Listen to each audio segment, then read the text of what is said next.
Hello बच्चों। आज की इस वीडियो में क्लास 9th की नई बुक एक्सरसाइज सेट 1.2 को सॉल्व करेंगे हम लोग। तो चलिए देखते हैं क्वेश्चंस क्या दिया हुआ है। तो फर्स्ट क्वेश्चन क्या दिया हुआ है, graph sheet mark the X axis and Y axis and the origin O marks point from -7,0 to 13,0 on the x-axis and from 0,-15 to 0,12 on the y-axis. Use the scale 1 centimeter equal 1 unit. तो चलिए solution देखते हैं हम इसका। तो हमें question में क्या दिया गया है कि एक ग्राफ पेज में हमें ग्राफ पेपर में क्या करना है, एक्स एक्सिस मार्क करना है। एक्स एक्सिस किसको बोलते हैं, हॉरिजॉन्टल लाइन को बोलते हैं। तो बच्चों इस क्वेश्चन को इस एक्सरसाइज सेट को सॉल्व करने से पहले अच्छे से देख लो कि तुम्हें क्वाड्रेंट के ऊपर में, कोऑर्डिनेट के ऊपर में, ग्राफ में कैसे प्लॉट करते हैं, कैसे ग्राफ में कोऑर्डिनेट फाइंड आउट करते हैं, जिसमें कुछ भी कन्फ्यूजन है तो आप मेरे वीडियो को जाके देख सकते हो, जो कि मेरे चैनल पे दिया हुआ है। नहीं तो आप मेरे वीडियो के ऊपर में देखिए, आइकॉन है कि उसमें क्लिक कीजिएगा, उसमें वीडियो का लिंक दिया हुआ है, आप जाके चेक कर सकते हैं। तो चलिए स्टार्ट करते हैं अभी। तो ग्राफ पे जो हॉरिजॉन्टल लाइन है उसको बोलते हैं एक्स एक्सिस। तो क्वेश्चन में दिया गया है कि पहले एक्स एक्सिस को मार्क करो, हमने एक्स एक्सिस मार्क कर लिया। फिर से दिया गया कि वाई एक्सिस मार्क करो, वाई एक्सिस मार्क कर लिया। और ओरिजिन मार्क करो, ये ओरिजिन हमने मार्क कर लिया। ओरिजिन को हम 0 लिखते हैं नंबर में। Marks point from -7,0 to 13,0। तो हमें कोऑर्डिनेट्स एक्स एक्सिस पे बिठाने दिया, तो उसके पहले हमें याद रखना कि जो ओरिजिन है, जो वाई एक्सिस एक्सिस जिस पॉइंट पे क्रॉस करते हैं उसको ओरिजिन बोलते हैं। तो ओरिजिन से राइट साइड में क्या होता है, ये इस तरफ में positive side of x axis होता है। इसमें जितने भी नंबर्स होते हैं एक्स एक्सिस के पॉजिटिव होते हैं। और ओरिजिन से जो लेफ्ट साइड में जो मूव करते हैं उसको हम लोग बोलते हैं negative side of x axis. तो इसमें सारे नेगेटिव नंबर्स होते हैं। तो वैसे ही वाई एक्सिस का भी क्या होता है, ओरिजिन से ऊपर अपवर्ड डायरेक्शंस में, वाई एक्सिस में ओरिजिन से अपवर्ड डायरेक्शन में जितने भी नंबर्स सारे पॉजिटिव होंगे, और ओरिजिन से नीचे डायरेक्शन में जितने भी नंबर्स होंगे सारे नेगेटिव होंगे। और साथ में हमें स्केल दे दिया 1 सेंटीमीटर इक्वल 1 यूनिट। जो 0 से 1, 1 से 2 इसका जो गैप है ना, सारा गैप 1 सेंटीमीटर करके है। नीचे में 1 सेंटीमीटर है, राइट साइड में 1 सेंटीमीटर है, लेफ्ट साइड में 1 सेंटीमीटर है। और हमेशा ये याद रखना, स्केल हमेशा लिखना चाहिए। वो कहाँ लिखा जाता है, ये राइट साइड टॉप कॉर्नर पे लिखा जाता है। स्केल 1 सेंटीमीटर इक्वल 1 यूनिट दिया गया है, तो हम लोग वही लिखना पड़ेगा हमें। तो चलते हम लोग कोऑर्डिनेट बिठाते हैं। तो पहले क्या दिया, कोऑर्डिनेट हमें दिया गया है -7,0 दिया हुआ, ये कोऑर्डिनेट दिया है, मैंने यहाँ पे लीजिए। तो फर्स्ट वैल्यू हमेशा जो होता है किसका होता है, वो एक्स कोऑर्डिनेट का होता है। तो एक्स कोऑर्डिनेट के दो तरफ है, राइट साइड है, नेगेटिव साइड है। राइट साइड में पॉजिटिव नंबर्स मूव करते हैं और लेफ्ट साइड में नेगेटिव नंबर्स मूव करते हैं। तो हमें दिया नेगेटिव नंबर, तो हमें लेफ्ट साइड मूव करना पड़ेगा। तो 0 से तो आपका लेफ्ट साइड कहाँ पे गया, -7 यूनिट मूव करना है। -1 -2 -3 वैसे जाते थे, -7 यहाँ पे मूव किया हमने। तो यहाँ पे मार्क नहीं करना है अभी। तो अभी देखना है वाई कोऑर्डिनेट क्या है। यहाँ पे वाई कोऑर्डिनेट क्या है हमारा, 0 यूनिट है। तो मतलब हम लोग -7 में जहाँ पे रुके हुए हैं, ऊपर भी मूव नहीं करना है, हमें नीचे मूव नहीं करना है, जहाँ पे हमें वहाँ पे रहना है। तो ये मेरा कोऑर्डिनेट हो गया -7,0, जो कि हमने मार्क कर दिया। और फिर से क्या मार्क करने दिया, नेक्स्ट 13,0 मार्क करने दिया हमें। नेक्स्ट कोऑर्डिनेट मार्क करना है 13,0। तो फर्स्ट एक्स कोऑर्डिनेट है, सेकंड वाई कोऑर्डिनेट होगा। तो एक्स कोऑर्डिनेट हमें 13 दिया है, वही +13। तो ओरिजिन से राइट साइड में पॉजिटिव नंबर मूव करते हैं, तो +13 हम लोग कभी राइट साइड मूव करेंगे। तो जैसे 1 2 3 सीरीज जाते रहेंगे, नंबर 13 यहाँ पे आ गया। तो यहाँ पे हम रुके हुए हैं। जब तो वाई कोऑर्डिनेट मार्क नहीं करोगे तब तक हमें पॉइंट यहाँ मार्क नहीं करना है। तो वाई कोऑर्डिनेट क्या दिया हुआ है, 0 दिया हुआ है। तो मतलब जहाँ पे हम लोग रुके हुए हैं वहीं पे रुकना है हमें, ऊपर भी मूव नहीं करना, नीचे मूव नहीं करना। क्यों, कितना दिया हुआ है, 0। ऊपर और नीचे मूव करना मीन्स वाई कोऑर्डिनेट के मूव करना होता है। तो यहाँ पे 0 दिया हुआ मीन्स जहाँ पे हो वहाँ पे रह जाओ। तो हम लोग यहाँ पे रह गए। तो ये कोऑर्डिनेट मार्क कर दिया, इसका हो गया कोऑर्डिनेट आपका 13,0। अभी नेक्स्ट हम लोग देखते हैं क्या मार्क करने दिया हमें। नेक्स्ट मार्क करने दिया हमें दिया हुआ है 0, -15 मार्क करने दिया है। तो 0, -15। तो देखो पहला कोऑर्डिनेट हमेशा एक्स के लिए होता है। हम लोग हमेशा कोऑर्डिनेट मार्क करने से ओरिजिन से स्टार्ट करते हैं। हमेशा यहाँ से आपको मार्क करना पड़ेगा, बस स्टार्टिंग में यहाँ से करना पड़ेगा आपको। तो फर्स्ट कोऑर्डिनेट है एक्स का, जो कि 0। तो हमेशा जहाँ हो वहीं रुक जाओ। हम लोग ओरिजिन से स्टार्ट करेंगे, हमें एक्स कोऑर्डिनेट 0 दिया, हमें यहीं रुकना है। हमें पॉजिटिव डायरेक्शन नेगेटिव डायरेक्शन में नहीं मूव करना है एक्स एक्सिस का, हमें यहीं रुकना है। अब वाई एक्सिस का दिया है -15। तो वाई एक्सिस का नेगेटिव वैल्यू दिया है, तो देखो ये वाई एक्सिस लाइन है। और जो वाई कोऑर्डिनेट दिया हमें क्या दिया, -15 दिया हुआ है। तो वाई कोऑर्डिनेट पॉजिटिव में से ऊपर मूव करना पड़ेगा, नेगेटिव से नीचे मूव करना पड़ेगा। तो यहाँ पे हमें दिया हुआ है कि -15, तो हम नीचे मूव करेंगे डाउनवर्ड डायरेक्शन में। तो नेगेटिव -15 का ऐसे मूव करेंगे। तो यहाँ पे -15 है, तो इसको मार्क किया हमने, इसको लिख दिया हमने 0, -15। और लास्ट कोऑर्डिनेट हमें क्या दिया गया है, 0,12।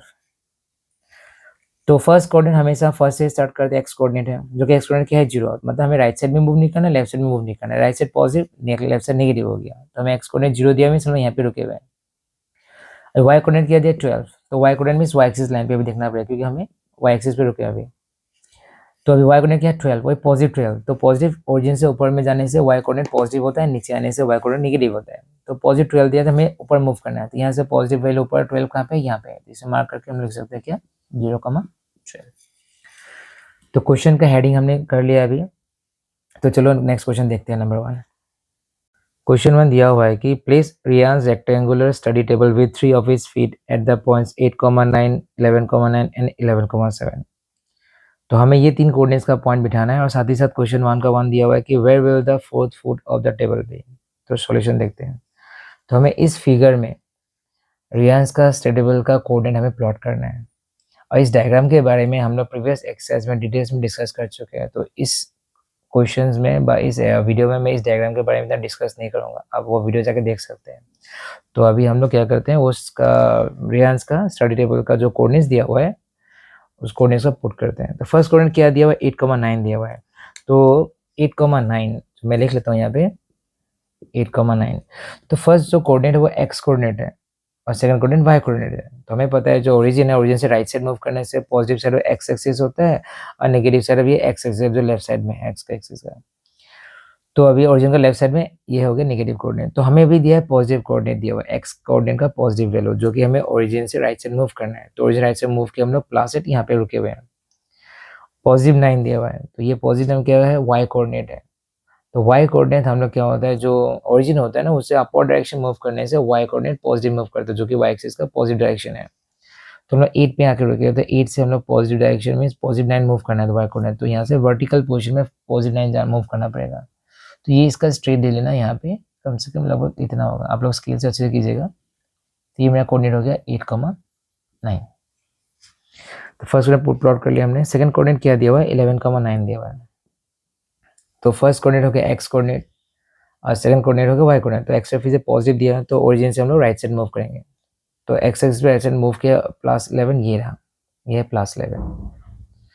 तो अभी आ गया पॉजिटिव 9, तो जो 11 का पॉइंट है ना यहाँ से पॉजिटिव 9 मूव करना है, जो कि क्या होगा पॉजिटिव 9 जो ओरिजिन है अपवर्ड डायरेक्शन मूव करोगे तो वाई कोऑर्डिनेट पॉजिटिव होते हैं। तो हम लोग एक्स कोऑर्डिनेट पॉजिटिव 11 आके यहाँ पे रुके हुए हैं, तो यहीं से हमें पॉजिटिव 9 अपवर्ड डायरेक्शन में मूव करना है। तो यहाँ स्ट्रेट हम लोग वर्टिकल पोजीशन में मूव करेंगे, जो कि मान लेते हैं यहाँ तक होता है। तो ये मेरा कोऑर्डिनेट हो गया 11,9। फिर थर्ड फुट दिया हुआ है स्टडी टेबल का 11,7 दिया हुआ है। तो सेम फिर से एक्स कोऑर्डिनेट जो है 11 यूनिट है, तो हम लोग ओरिजिन से राइट साइड मूव करेंगे कितना 11 यूनिट्स। तो राइट साइड मूव किया यहाँ पे 11 यूनिट्स आ गया एक्स एक्सिस पे। और सेकंड कोऑर्डिनेट जो हो गया वो वाई कोऑर्डिनेट हो गया 7 यूनिट। तो वाई कोऑर्डिनेट पॉजिटिव डायरेक्शन में अपवर्ड डायरेक्शन, जो वर्टिकल डायरेक्शन होता है अपवर्ड डायरेक्शन, वो हो गया वाई कोऑर्डिनेट का पॉजिटिव डायरेक्शन। तो पॉजिटिव से यहाँ से स्ट्रेट हम लोग पॉजिटिव 7 मूव करेंगे वर्टिकल डायरेक्शन में। तो पोजीशन यहाँ पे कहाँ पे होगा, इसका स्ट्रेट मिलाना है, यहाँ से ऐसे स्ट्रेट लगभग मान लेते इतना में होगा। आप लोग ग्राफ में से बिठा सकते हैं 11,7। तो रेंज का स्टडी टेबल का 3 फुट का कोऑर्डिनेट दिया हुआ है, 3 फुट का कोऑर्डिनेट हमने मार्क कर लिया, प्लॉट कर लिया हमने। तो 1 का 1 क्वेश्चन किया था where will the fourth foot of the table be. तो रियांस का टेबल का जो फोर्थ फुट है, टेबल का 4 फुट होते हैं, तो 4 फुट जो है उस 4 फुट का कोऑर्डिनेट कहाँ पे आएगा, हमें वो निकालना है। तो ये टेबल जो है उसका शेप दिया हुआ क्वेश्चन में, क्या शेप है इसका, रेक्टेंगल शेप है। ये जो रेक्टेंगल शेप बनेगा, तो मैं इसे ज्वाइन कर लेता हूँ ताकि समझने को थोड़ा ईजी हो। तो रेक्टेंगल शेप का प्रॉपर्टीज क्या है, साइड का प्रॉपर्टीज, अपोजिट साइड जो होता है ना पैरेलल होता है, ये इसके साथ पैरेलल होता है, ये भी इसका पैरेलल होता है। तो काम ये करते हैं, इसका पैरेलल एक लाइन ड्रॉ करते हैं, ऐसे रफली हम लोग ड्रॉ करते हैं, और ये लाइन भी इसका क्या होगा पैरेलल, तो इसका पैरेलल लाइन ड्रॉ करते हैं। अब लोग इसके अच्छे ड्रॉ कर लेना। तो कहाँ पे क्रॉस किया, यहाँ पे क्रॉस किया, तो ये हो गया फोर्थ फुट। तो इस फोर्थ फुट का कोऑर्डिनेट क्या होगा, तो फोर्थ फुट का कोऑर्डिनेट तो हम लोग फर्स्ट देखेंगे कि ये एक्स कोऑर्डिनेट, इसका जो वर्टिकल जब लाइन ड्रॉ करोगे ये आके कहाँ पे एक्सेस पे टच कर रहा है वो देखो। तो ये वर्टिकल जो पोजीशन इसका हम लोग ड्रॉ करेंगे वो एक्स एक्सिस कहाँ पे टच कर रहा है 8 यूनिट पे, ये होगा मैं एक्स कोऑर्डिनेट। और इधर से आप टच करो, ये कहाँ पे मूव, कहाँ पे टच कर रहा है, ये 7 पे टच कर रहा है, 7 यूनिट पे, तो वाई कोऑर्डिनेट क्या हो गया 7। तो आप चेक भी कर सकते हैं, फर्स्ट एक्स कोऑर्डिनेट हम यहाँ पे 8 यूनिट्स गए, फिर से वाई क्या कोऑर्डिनेट 7 कोऑर्डिनेट है, 7 यूनिट है, वाई कोऑर्डिनेट 7 यूनिट है, तो यहाँ से मैं पॉजिटिव से मूव किया अपवर्ड डायरेक्शन में, तो ये हो गया रियांस का फोर्थ फीट का कोऑर्डिनेट। तो इसको हम लिख सकते हैं ऐसे कि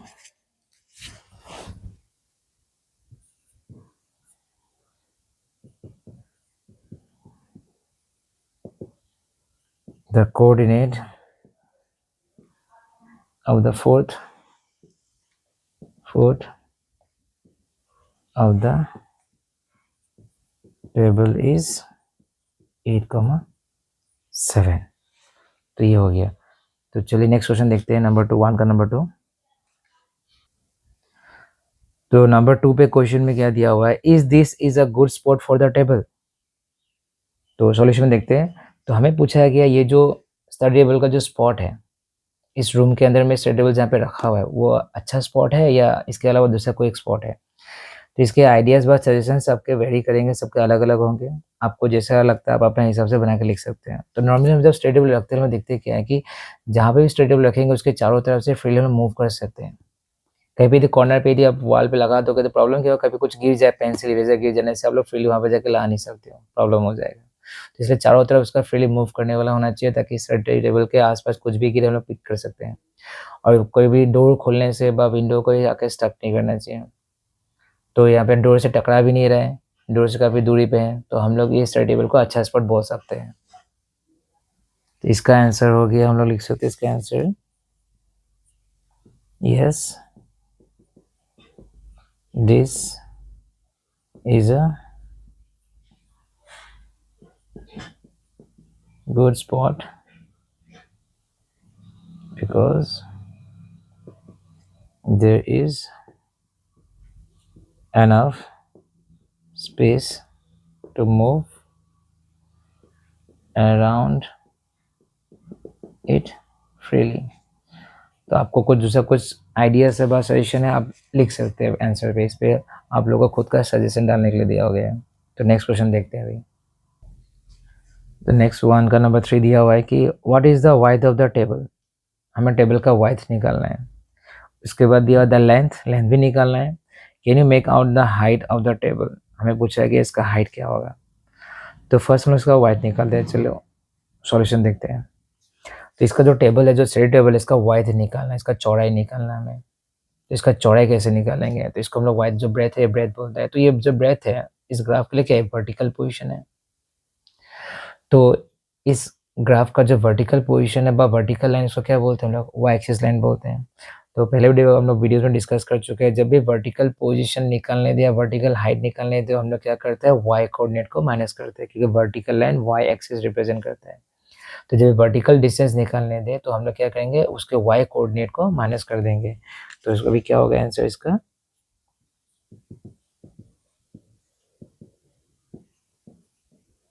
वाई ऑफ द टेबल होगा 9 - 7 यूनिट। कितना आ गया, 2 यूनिट। तो ये हो गया वाइड ऑफ द टेबल, ये हो गया टेबल का चौड़ाई। तो नेक्स्ट हमें पूछा था लेंथ क्या उसका। तो लेंथ हो गया ये वाला पार्ट, तो जो कि क्या समझा रहा है, ये हॉरिजॉन्टल डिस्टेंस समझा रहा है हमें।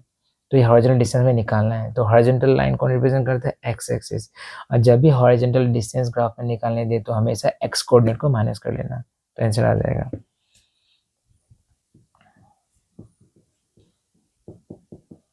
तो लेंथ ऑफ द टेबल क्या आ गया, इन दोनों एक्स कोऑर्डिनेट माइनस करना। और जब भी माइनस करोगे ना, हमेशा बिगर से स्मॉलर नंबर माइनस करना, क्योंकि लेंथ, टेबल का लेंथ कभी नेगेटिव भी नहीं आता है।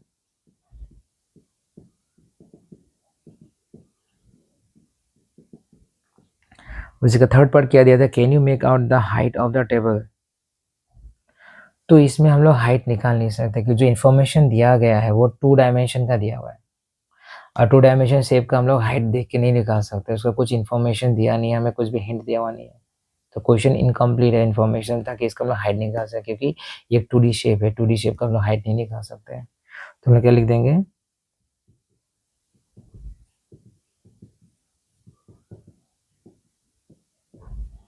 height of the table cannot be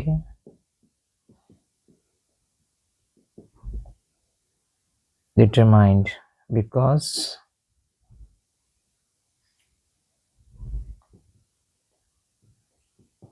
the given figure have only 2 dimension।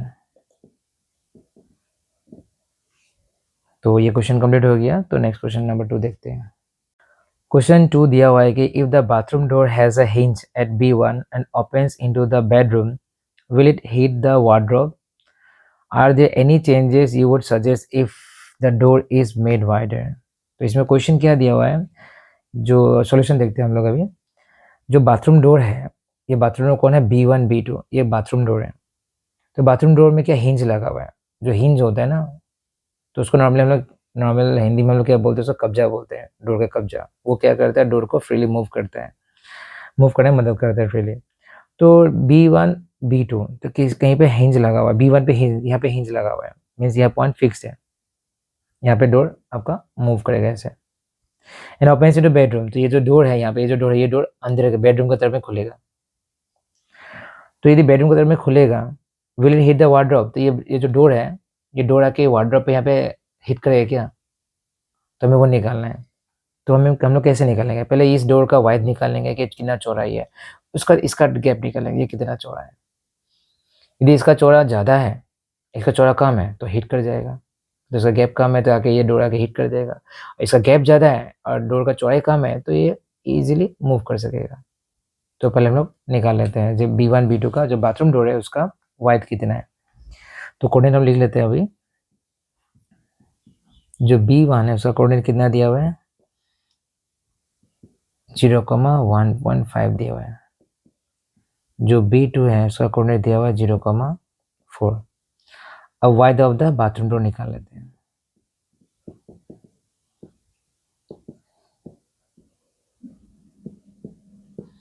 तो बाथरूम डोर का पोजीशन देखो, ये क्या है, वर्टिकल पोजीशन में है बाथरूम डोर। अब वर्टिकल पोजीशन में वर्टिकल डिस्टेंस निकालना है। हम लोग पहले भी डिस्कस कर चुके थे, वर्टिकल डिस्टेंस निकालना हम लोग कैसे निकालते हैं, ये वर्टिकल लाइन कौन रिप्रेजेंट कर रहा है, वाई एक्सिस रिप्रेजेंट कर रहा है। तो जब भी वर्टिकल डिस्टेंस निकालने दे हमें, तो हम लोग क्या करते हैं, वाई कोऑर्डिनेट को माइनस कर देते हैं, ताकि इन दोनों का दूरी हमें पता चले। तो दोनों B1 B2 का कोऑर्डिनेट्स क्या है, ये कोऑर्डिनेट्स दिया हुआ है, दोनों का वाई कोऑर्डिनेट्स ये दोनों है। तो हमेशा बिगर यूनिट से स्मॉल यूनिट माइनस करना है, क्योंकि हाइट, लेंथ, ब्रेथ ये सब नेगेटिव में कभी नहीं होते हैं।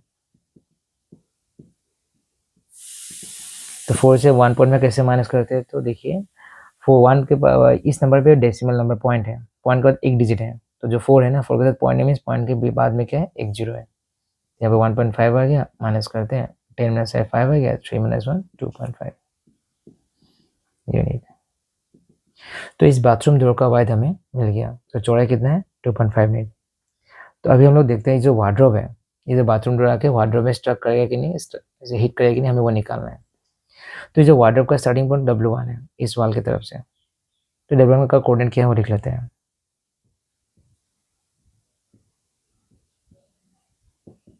वार्डरोब स्टार्ट्स फ्रॉम, किस पॉइंट से स्टार्ट होता है, W1, जो कि कोऑर्डिनेट कितना दिया हुआ है, 3,0 दिया हुआ है। तो ये जो W1 है इस वॉल से कितनी दूरी पे है,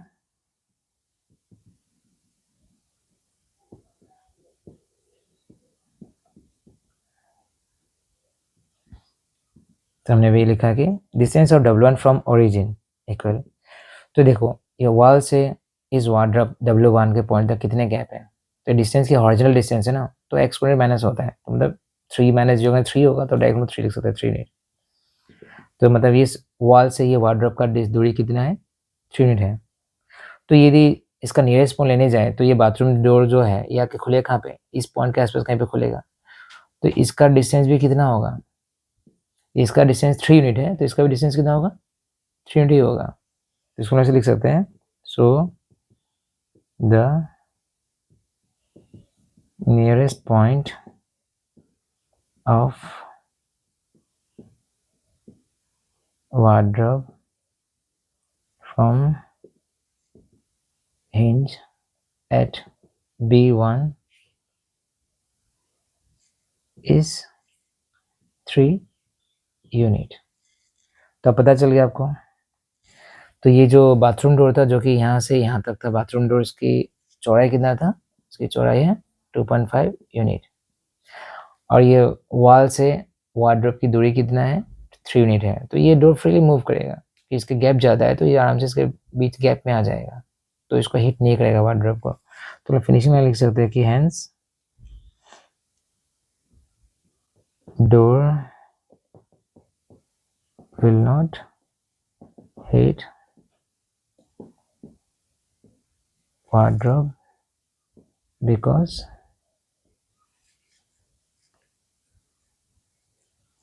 three unit is more than 2.5 नीच। तो यहाँ पे हम लोग गैप को दिखा देते हैं कि जे हैंस door will not hit wardrobe, ये जो डोर है वार्डरोब को हिट नहीं करेगा, बिकॉज क्यों, 3 unit is more than 2.5 unit, ये 3 यूनिट का जो चौड़ाई है वो 2.5 यूनिट से क्या है, ज़्यादा है, इसलिए इसको हिट नहीं करेगा। तो लास्ट पार्ट कैसे रह गया, क्वेश्चन क्या था, are there any changes you would suggest if the door is made wider. तो सॉल्यूशन देखते हैं कि हमें क्या पूछा गया क्वेश्चन में, यदि ये जो डोर है B1 B2 जो डोर है, इस डोर को रियांस यदि बड़ा करना चाहता है, चौड़ा करना चाहता है, तो आप क्या सजेशन दे सकते हो। यदि B1 से B2 चौड़ा करना चाहते हैं हम लोग, तो यदि ये ज़्यादा चौड़ा कर देने से क्या होगा, तो या कि यहाँ पे हिट कर जाएगा, यदि यहाँ पे हिट कर जाएगा तो उसका सॉल्यूशन हम ये दे सकते हैं कि इस डोर को उसको बाथरूम के अंदर खोलना पड़ेगा, नॉर्मली बाथरूम के अंदर ही खुलते हैं। और इधर पे यदि आप देखोगे, यदि बाहर पे खोलना पड़ा तो उसको वार्डरोब वहाँ से हटाना पड़ेगा, और वार्डरोब एक फिक्स ऑब्जेक्ट होता है, उसको हम हटा नहीं सकते, उसको हटाने में तोड़ना हो जाएगा। तो इसलिए उसके लिए सिंपल प्रोसेस क्या होगा कि वो बाथरूम डोर को अंदर खोल ले, ज़्यादा अच्छा, वो ज़्यादा ईजी होगा। आप लोग को जो अच्छा सजेशन लगे लिख सकते हैं ये। तो लास्ट का पार्ट हम ऐसे लिख सकते हैं कि if the door is made wider then, if the door नहीं, ये बाथरूम डोर लिख सकता हूँ, इसमें डोर बहुत है, if the bathroom door is made wider then the door, तो ये डोर में बाथरूम डोर है, must be open inside the bathroom, और ये भी लगा लिख सकते हो कि आप, और the wardrobe shift slightly to the right, ये तो वो भी लिख सकते हो, यदि उसको मन चाहे तो वो अपने वार्डरोब को राइट साइड में हम मूव कर सकते हैं। तो बच्चों अभी और 2 क्वेश्चंस बाकी है, वीडियो बहुत लंबा हो गया है, तो हम लोग ये बाकी जो बचा हुआ 2 क्वेश्चंस है उसको अगले वीडियो में डिस्कस करते हैं। होप यहाँ तक आपको सब कुछ समझ में आया हो। थैंक यू बच्चों।